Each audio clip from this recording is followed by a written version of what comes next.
Hey everyone, I'm James Zimmermann, principal clarinetist of the Nashville Symphony, and today I'm super excited to talk about a brand new recording we just released featuring concertos by three of our principal wind players, one of whom is me playing Frank Ticheli's Clarinet Concerto. This was a great opportunity for me and a huge honor, so I thought I'd make a video to talk about the production process. I'm not really going to talk about the piece itself because you can easily find the score and program notes online and you can listen to our recording. Instead, I'm going to talk about the production process from start to finish so you can learn just how much expertise goes into making a project like this. So first, a little background about how this project came to be. Once upon a time, our music director, Giancarlo Guerrero, approached a handful of Nashville Symphony principal players and said he wanted to do a recording featuring us. Those players were Principal Horn Leslie Norton, Principal Flute Eric Raton, me, and our former Principal Oboe James Button, who is now Associate Principal Oboe of the San Francisco Symphony. I'm just kidding, I just really miss him. We had such great times together. Anyway, Giancarlo told us we could record any piece we wanted with only two stipulations. One, it had to be by an American composer, and two, it had to be previously unrecorded. No problem. So I started digging. I talked to lots of friends in other orchestras, I listened to a lot of recordings, but I didn't ultimately decide on Frank's piece until April 2015, which is about 8 months before we were scheduled to do the recording.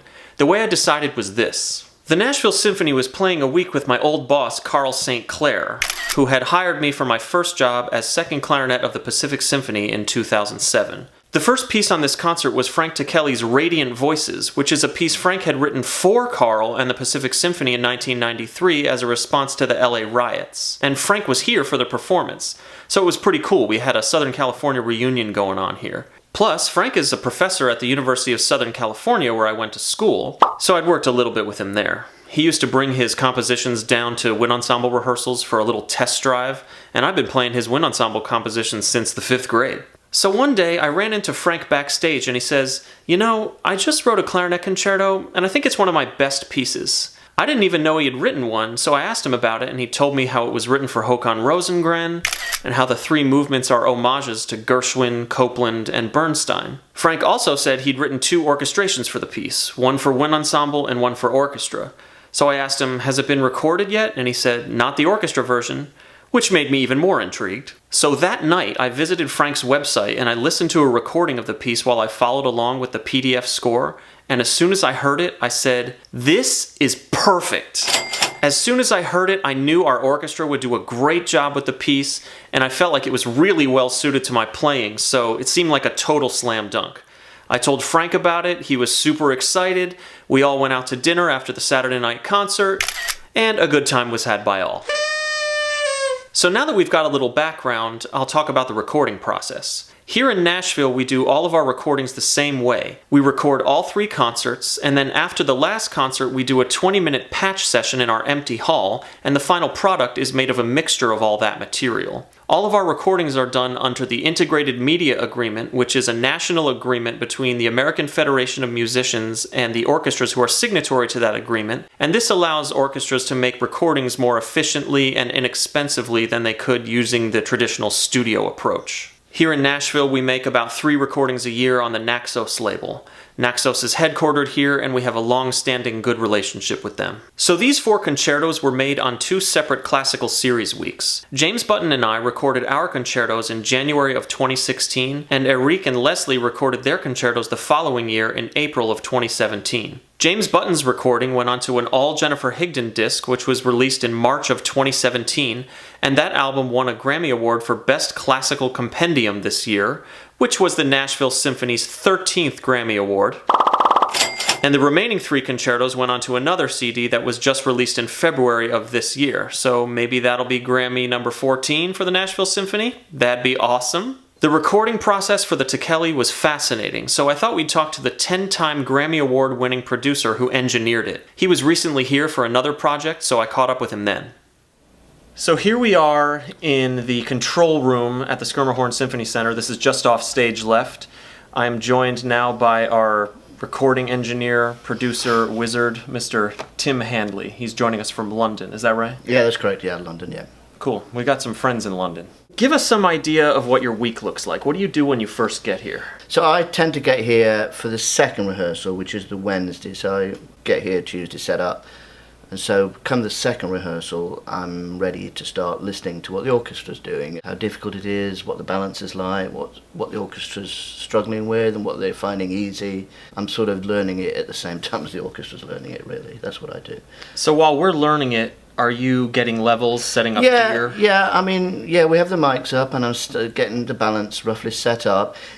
Frankly, it's a little bit difficult because it always sounds rough when the orchestra's learning it. It doesn't sound, by the end of the week, it always sounds better because it sounds better on stage. In the early part of the week, that's the sort of best use of my time, I find, So your goal is really to capture the sound of the hall because you don't want to really engineer this thing in the post-production. I do a little bit, but it's such a good venue. So I think this is probably the best venue in the States for recording. It's just a great string sound, which is the most problems of modern halls. The string sound is a bit dead.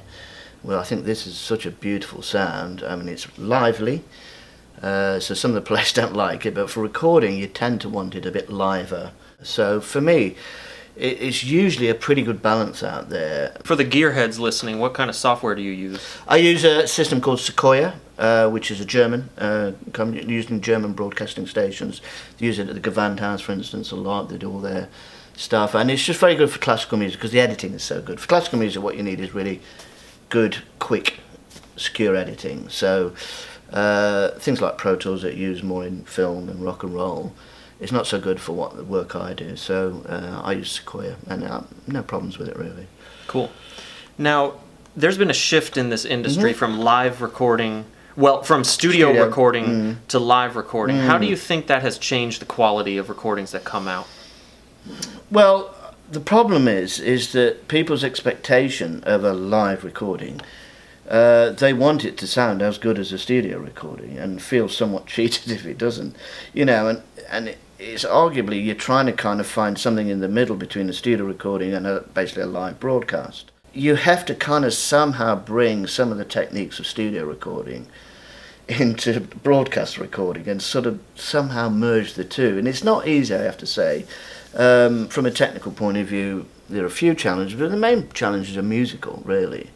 Because when you're doing a studio session, as you know, you tend to work on one movement at a time, you just work at that, listen, polish it, get right, and then move on to the next movement. Obviously, a live recording, you're running the piece in whole, and then you come back the next day, and the 24 hours later, the tempo can be different, the temperature can be different, which will change the sound and, and change the pitch and all sorts of stuff. So you don't get that kind of matching that you get on a studio session. It's pretty well matched every time you do a take. The sound is the same and the tempo's normally the same. So does that mean you use larger chunks of performances when you're splicing it together? Not really. You just have to kind of find a way to make sure that the speeds are relatively consistent.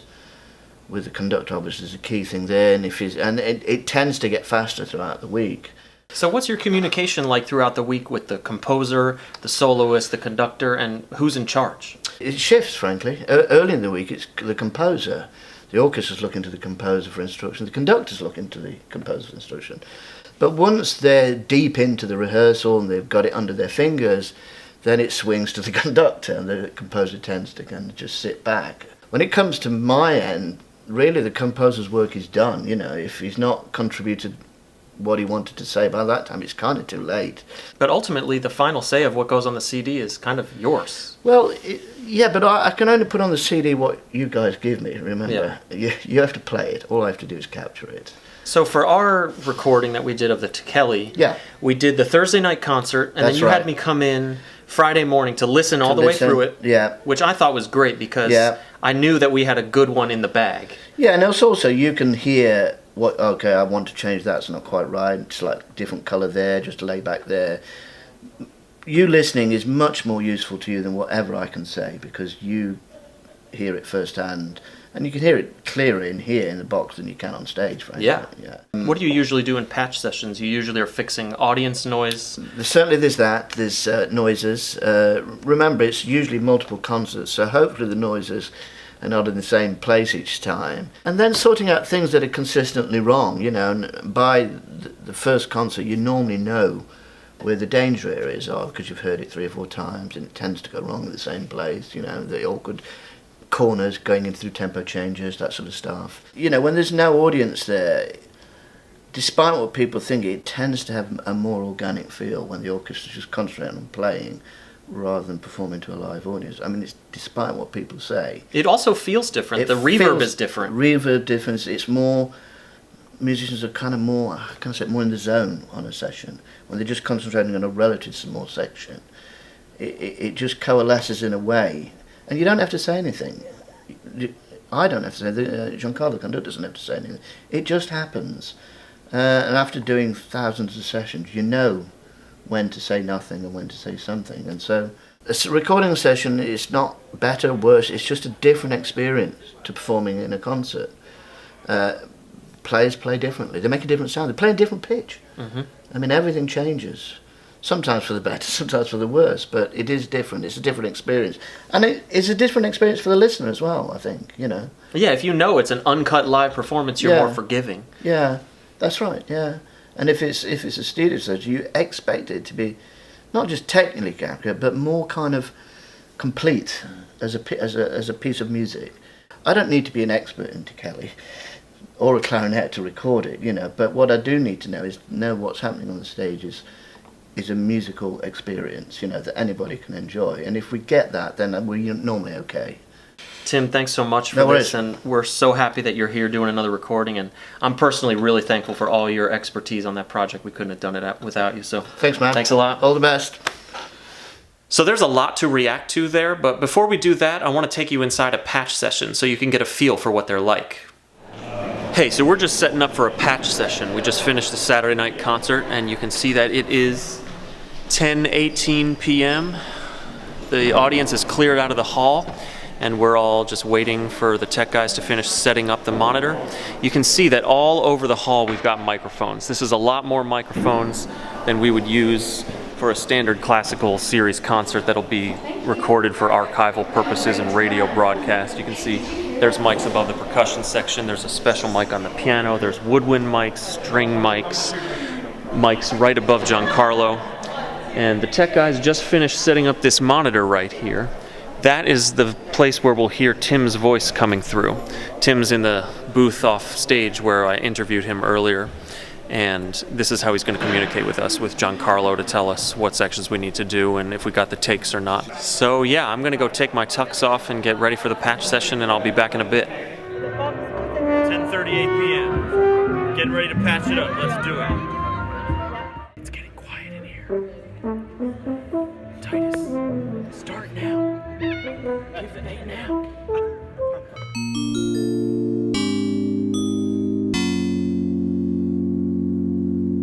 Alright, that's done. 8 seconds to spare. Alright, let's go back to my house and check some other stuff out. Hey, now I want to play you a couple excerpts from the recording so you can appreciate how it was put together. The first movement, entitled Rhapsody for George, opens with this. A Rhapsody in blues-style gliss, but much harder. On the Friday morning when I went in to listen to the recording of the first performance with Tim, he had me go out on stage and play the gliss a few times by myself just to make sure we had a really good one, and then he spliced it with a live recording. Listen to this and see if you can tell.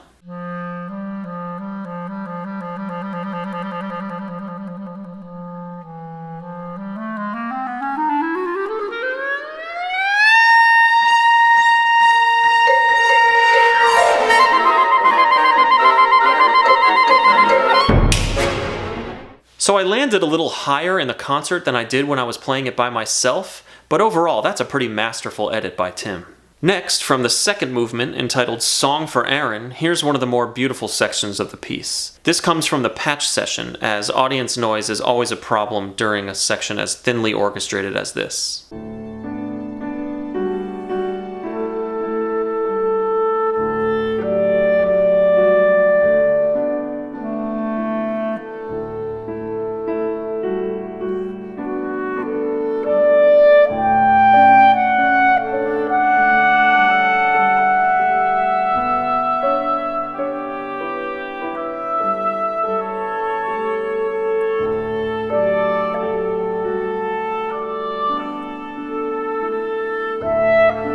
I love this. It's great writing by Frank, and it's such beautiful playing by my colleagues Bob Marler on piano and Roger Wiesmeyer on oboe. Lastly, a couple things from the last movement, entitled Riffs for Lenny. There's a big percussion and clarinet cadenza at the end, and a giant squeak made its way onto the CD, right here. Check this out and see if you can hear it. Just in case you missed that, let me loop it for you. So as Tim was in the process of making the final edit, he would send the bounces to me, Giancarlo, and Frank for our comments, and I mentioned the squeak to him, but somehow it still made its way onto the final edit. I'm not really sure why, probably because everything else is so tight on that take, especially the rhythm. So it is what it is. The last thing we had to patch is the very end to get around the applause. This is at the end of the week. I'm totally wasted. It's like 11 p.m., so I had to dig deep and find a reed that would still do this. Here's how it came out.